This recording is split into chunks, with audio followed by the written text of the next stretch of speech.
gateway when people came from the South out of slavery into Cincinnati and settled.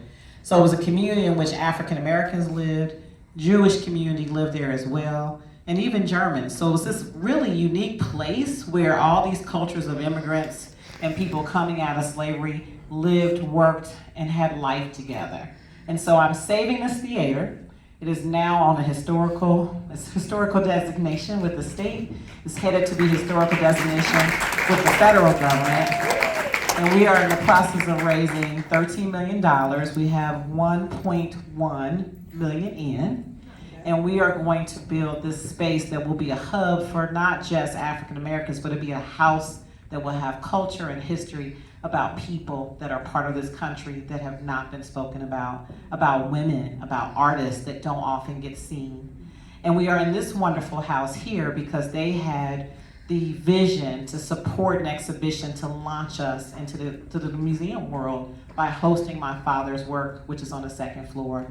And so I hope you get a chance to go see his work. He was an activist. He was a civil rights leader, and he also was a visionary that started an African American organization back in 1972 called the Art Consortium. So we are reliving that, and I'm so glad that you all are here today.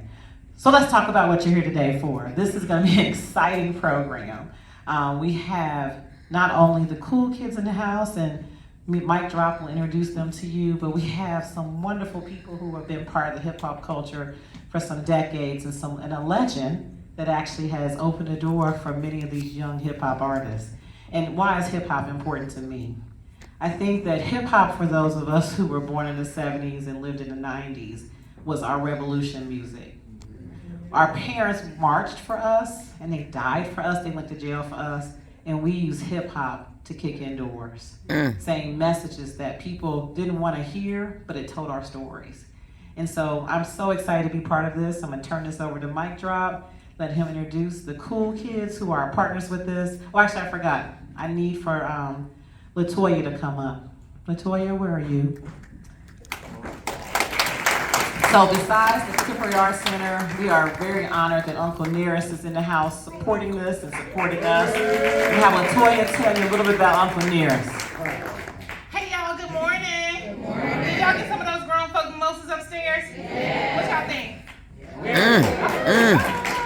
GMC Entertainment, Inc. Do y'all know, how many of you know, other than Uncle Nearest, a company that is a whiskey company that's owned by a woman? Okay, all right. Let me tell you a little bit of history. So Uncle Nearest was founded in honor of Nearest Green, who's the first African-American master distiller on record in the United States. All right, come on. So, Fawn Weaver is the CEO.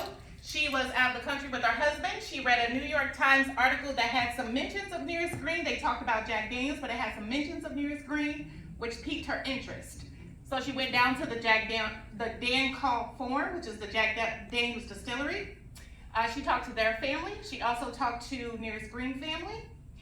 Come to find out, Nearest Green is the person that actually taught Jack Daniel the charcoal distilling process. Wow. They take it all So from us. after all of the research They took and it all all of the from us. findings, talking to both families, Fawn went to the family and asked them how can she honor their uncle. And unanimously it was they wanted to see his name on the bottle. So here we are today, fastest growing, most awarded bourbon whiskey, okay? American bourbon whiskey. The last piece is Uncle Nearest's great-great-granddaughter. Her name is Victoria E. Butler. She's the master blender. And her name is on every bottle. So whenever you take a sip or buy a bottle of Uncle Nearest, you are truly, truly enjoying a piece of history. Wow. Thank you. Thank you.